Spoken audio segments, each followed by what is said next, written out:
où se trouve le débat. D'accord, c'est là où se trouve le débat, mais aussi internautes yi ñu ngi participer. Peut-être ils n'ont pas bien compris ma question parce que moi su may wax discipline, moi je faisais allusion à la Chine, aux Asiatiques. Je parle même pas des Français parce que xam ne ñun suñu indiscipline bu ñu am wala suñu bëri wax bi yëpp peut-être c'est à cause de la colonisation, monsieur. Je parle pas des Français. C'était juste une parenthèse. Fii kenn complexé wu fi.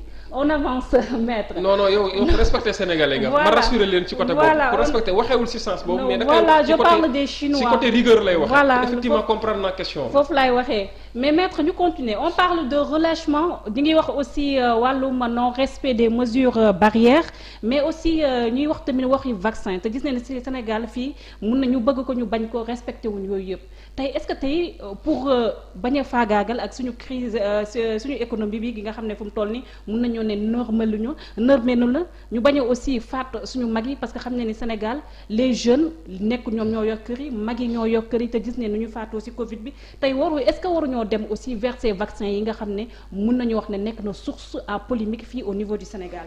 waaw xam nga damay fàttali tuuti rek ci li ma fekkee man duma mag jooju mais am na yu ma fekkee ci Sénégal par exemple lu mel ni ay yenn épidémies yi fi amoon. Xam nga am na ay feebar yu fi daan am dans les années 80. dañ doon def ay campagne de vaccination man je ne suis pas contre une campagne de vaccination je suis plus pour la sensibilisation. Mais dans la vérité. Sensibilisation mooy lan ñun yàlla nattu nañu ne ñu ci côté création. yàlla mayuñu ci.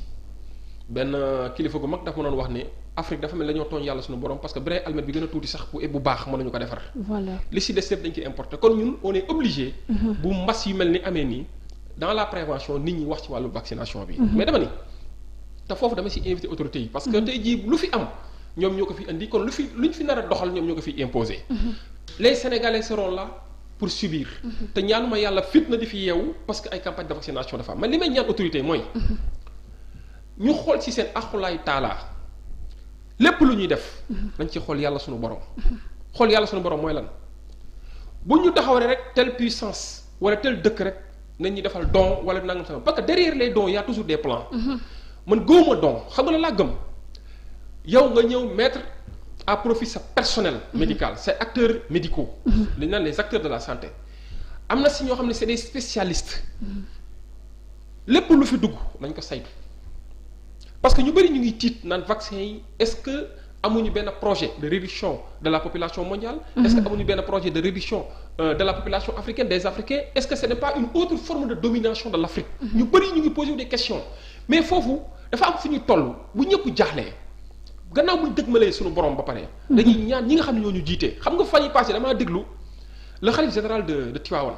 mu def un discours adressé à la nation fi ma toog sama yaram da doon daw. ma ni wallaahi xoolal kii ni fu mu waxee pourtant bu ko neexoon mu ni bu kenn def nangam bu kenn def nangam. mais dafa interpeller les autorités étatiques. ne leen jàpp ne lépp loo leen fi def surtout yéen députés yi di ngeen ko voter devant Dieu lépp loo leen fi voter fii di ngeen ko voter waat feneen. na ngeen bàyyi xel yàlla parce que foofu mu ngi wax ni lan jamono jii le Sénégalais n'a pas les coups de franche. pour comprendre en réalité les tenants et les aboutissants de ce vaccin ou des vaccins qu'on a annoncé. xam na ni Sénégalais yi amuñu benn outil. amuñu benn instrument de contrôle de vérification pour xool ba xam ndax lii baax na wala lii baaxul. ñoom li ñu xam rek mooy ñu ngi am yaakaar ci yàlla am yaakaar ak njort bu rafet ci yéen autorités yi. lépp lu fiy dugg na ngeen ko xool am ngeen ay laboratoire am ngeen ay xaral yu leen permettre. bu fi marchandise bu bon duggee ñu xam ne lii bu ko nit lekkee mu baax mu am ci lor xam nañ ni bu fi vaccin duggee am nañ xarala boo xam te ni dinañ xam ne lii conséquences yi muy indi ci population bi lii la. man encore une fois ci foofu laay insister. vaccin bu fekkee dafa nekk luy indi solution radicale de solution définitive par rapport à cette pandémie man je suis pour mais dans la vérité. Et dans la loyauté envers le peuple man loolu laa gëm. parce que man duma acteur médical.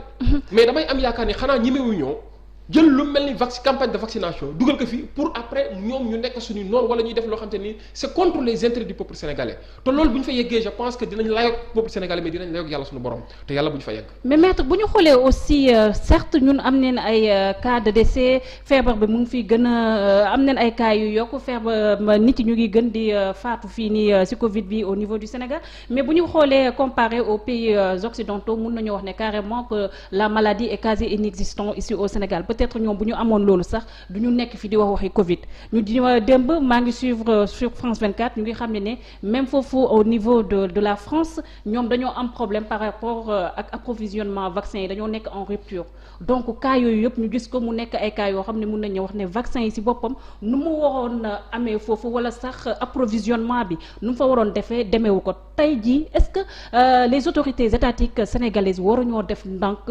observer Europe par rapport ak fonctionnement vaccin bi soog a recevoir ces vaccins. xam nga loolu sénégalais sax def nañu remarque bi.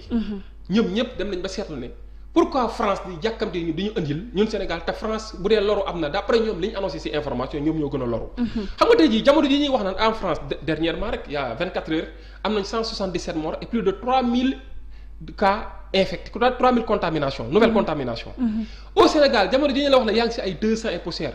sur 1000 tests wala 2000 tests. en France jamono yi nga xam ne yaa ngi ci nombre de tests bi nga am ñoom ci nombre de décès lañ fa toll. kon tey jii bu ñu amee ay politique tuddee ko ay politique africaine ñoom ñoo xam ni nga ko mën a tuddee bu fekkee urgence am na je pense que l'urgence se situe à leur niveau et non par rapport à notre niveau. dama ni jamono jii may wax ak yow liy faatu ci accident. moo ëpp foofu li Covid di rey par jour. liy faatu ci paludisme. liy faatu ci mortalité ci maternelle ñi nga xam ni ay infantile. ñi nga xam ne dañuy am doom seen doom juddu. amuñu taxawaay bu war wala traîner ay yenn maladies yi loru ci ñoo ëpp ñuy faatu ci Covid bi ñuy faatu ci les hémodialysés les insuffisants rénaux est-ce que yéen a ngi ci bàyyi xel xam nga fan yi passé seen président bi yàlla na ko yàlla yërëm dafa defoon une déclaration de son lit de mort mu ni jamono ji y a plus de 20 000 cas en phase terminale ñooñu buñ ci waxul liy dee mooy ëpp fuuf liy feebar ci Covid waxul sax lii dee si mais liy feebar ci Covid. moom mi ko doon wax yàlla moom na ko. ñeneen ak ñeneen yàlla moom na leen jamono ji insuffisants rénaux yi souffrent plus que ceux qui sont contaminés Covid. et moo tax ma ni amul cëfër amul yàkkamti. jamono ji ñoom ñi nga xam ne ñooy am seen vaccin tey jii nee nañ États-Unis defar na vaccin am. Russie defar na vaccin am. France defar na vaccin am Chine defar na vaccin am. am na sax ñu wax ne am na yeneen dëkk yu defar seen vaccin ku nekk di yàkkamti. pour andi ko Afrique wala pour andi ko kii. mais y a un problème. yow doo taxaw ne yow tu comptes des milliers et des centaines de milliers de morts aux États-Unis il y a plus de 100 000 morts.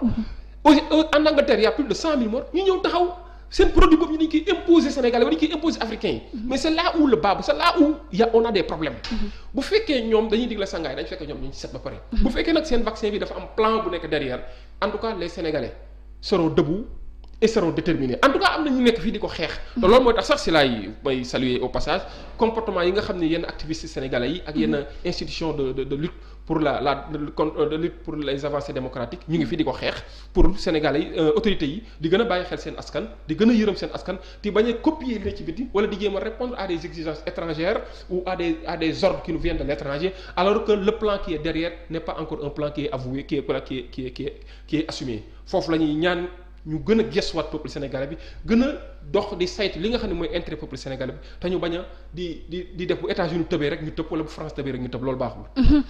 maître dañuy wax Covid ak tamit sur le plan économique ak tamit sur le plan sanitaire ak recrudescence des morts mais on a comme l'impression que dafa am beneen Covid bu nekk ici au niveau du Sénégal parce que gis nañ ne carrément ba feebar bi ne këtt ñu doon le président de la République di débourser ay milliards yu bëri 1000 milliards de francs CFA pour faire face à cette maladie ñu gis ne kii di Mansour Faye amoon na koppar yu bëri yu ñu ko joxoon par rapport à ce plan de résilience waaye dafa mel ni moom ba tey nangoogul indil ay leeral par rapport ak saytu xaalis boobu tegoon ñu teg ci loxo bu ñu sukkandikoo ba tey ci comité de suivi bi nga xam ne le général Françoise moo ko jiite ban lecture ngay def ci loolu. waaw xam naa am ci gàcce xam nga gàcce gën a rëy yow nga ni goro président nga. ñu jox la ndombal tànk boo xam ne gënoo diñ Sénégalais yi gënoo ko mérito Sénégalais yi. mën naa ni Mansour Faye ëpp fi kenn diplôme gënu fi jàng kenn te gënu fi kenn. c'est parce que dafa am position par rapport à la famille du président loolu moo tax tey jii ñu jox ko mais gàcc gi fan la gën a nekk mooy moom moo waroon a aider président. tey jii bu ñu demee ba Sénégalais yi di sikki sàkk ay institutions yi nga xam ne président moo leen fi samp di kat joxoñ baaraam tuuma mu am nu muy comporté woo je pense que nekkul lu dul day desservir ki nga xam ne moo ko fi teg mais nag ki ko fi teg moo war a jël ay responsabilités am Mansour Faye bu amee comportement mi ñun bett ñun au niveau de votre Pastef yaakaar naa am na fan yi passé le président Ousmane Sonko lancé woon nag un défi. ba pare invité que mu dem rendre compte devant l'OFNAC ou devant la force Covid-19 bi nga xam ni le général François Ndiaye moo ko jiitee mais jusqu'ici il fait de la résistance. loolu mënuñu ko rafetlu tey jii dig naa xibaar bu ne d'après acteurs politiques wala acteurs étatiques yi ñu dénkoon ci mbir mi yëpp. pour gérer Covid sur les 23 ñaar ñoo toog rendre guñ compte ci liñ leen laajoon muy moom Mansour Faye ak le ministre Matar Ba. le ministre du sport. le ministre des sports Matar Ba. Matar Ba man xaarumoon ci loolu parce que moo yaakaar naa c'est la première fois sax nga may toog di prononcer aussi Matar Ba. parce que j'avais une bonne présomption sur lui. malgré que je ne suis pas dans le secret des dieux mais venant de Mansour Faye laa ni man ça ne me surprend pas te nag dafa jot nag pour Mansour Faye delluwaat ci xelam te jéem a respecter sénégalais yi liñ koy laaj sénégalais yi ñoo ko moom du dërëmu Macky Sall.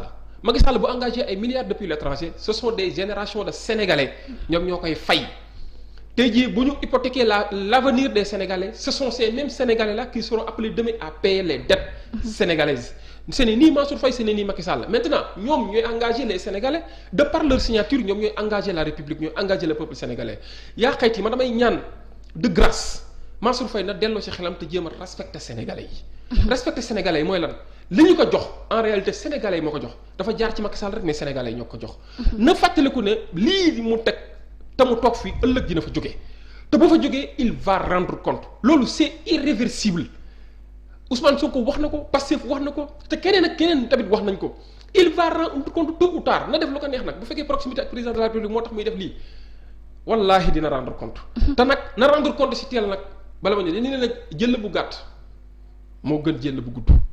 résistance bi nga xam ne nag daani moo ci gën a gaaw. résistance bi nga xam ne Mansour Faye ak kii nga xam ne moo yor wàllum sport bi ñu ngi koy def par rapport ak seen mbir yu ñu war a saytu si dëgg si kanami ki nga xam ne mooy général François Ndiaye est-ce que rek revenir waat débat bi nga xam ne ba loon teg boobu les comités solo waaye comité boobu est-ce que comité bi amoon na solo aussi. non xam nga mbir bi ñu cay teg. da ngay xool intention yi nekk derrière. xam nga bañ koy teg Sénégal yi bëri nee nañu oui mais. waxoon nañ waaw waaye tamit nañ saytu. xam nga annoncé woon ci une campagne de une levée de fonds de plus de 1000 milliards. qui était dédiée à cette force Covid. liñ ci joxoon Mansour Faye joxuñu ko ci kenn. mais force Covid boobu je pense que général Ndiaye sur qui j'ai une bonne présomption. qui est issu de l'armée de la grande muette je pense que nit ñi sax duñ ko dégg ci waxu caaxaan. buñ demee mu ut ay nitam ñuy liggéey muy saytu. kooku war nañ ko jox cër parce que xam nga tax kooku dama jàpp ni.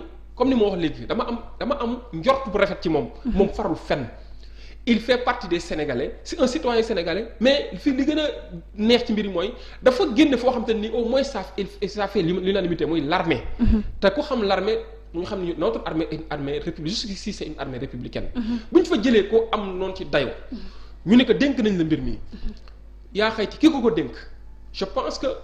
peut-être il est animé par une bonne intention mais ñi nga xam ne ñoom la amal affaire mais ñooñu war nañ nag savoir raison garder et puis war nañu ressaisir respecter les sénégalais yi solos comité bi ñu ngi koy gis lu dul ñi nga xam ne ñoo war a rendre compte devant le comité ñoom ñu dem rendre compte devant le comité. tant que loolu amul nag est-ce que comité bi am na pouvoir de s'autosaisir pour infliger des sanctions je ne le pense pas. d'autant plus que benn force Covid la rek buy gérer benn ay ab crise bien déterminée mais amuñu benn pouvoir de sanction pour jéem a defal ay rapport défavorable ak yooyu wala def autosaisine def ay inspection ñoom amuñu boobu kii. président de la République il n'a qu'à prendre ses responsabilités. moo fi teg Mansour Faye. gorom la mais man gisuma goro gi mu doon Mansour Faye sénégalais la c'est un ministre de la République qui prend des actes qui engagent le peuple sénégalais moom nag gënu fe li ma lay wax ni ba muy avant Mansour Faye Sénégal amoon na te ay nit ñu ngi fi doon xeexal Sénégal après Mansour Faye Sénégal day continuer de am te dina fi bàyyi Sénégal te jéem a xam ni Sénégal da ko war a bàyyi jàmm dama ni njàpp ji nga Sénégal fi mu toll nii as tuut bi ñuy dund ci démocratie dafa am ñu ko xeex ba bàyyi fi seen bakkan ñii dañ ci bàyyi seen bakkan ñii bàyyi fi seen patrimoine ñii bàyyi fi seen ñaq ñii sax sacrifice seen vie de famille ñooñu nañ leen respecté de leur tombe là où ils sont nañ xam ne ñooñu dañoo sacrifier ils sont de véritables martyrs nañ bàyyi xel ci ñooñu te jéem a delloo ci waat ci Sénégalais pour répondre à votre question dama ni comité bi solos mu ngi am solo lu dul ñi nga xam ne ñoo war a rendre compte devant le comité ñu rendre compte devant le comité sinon comité bi amul solo loolu kese mooy réponse bi tey jii dañuy faire participer loo ak internautes yi de façon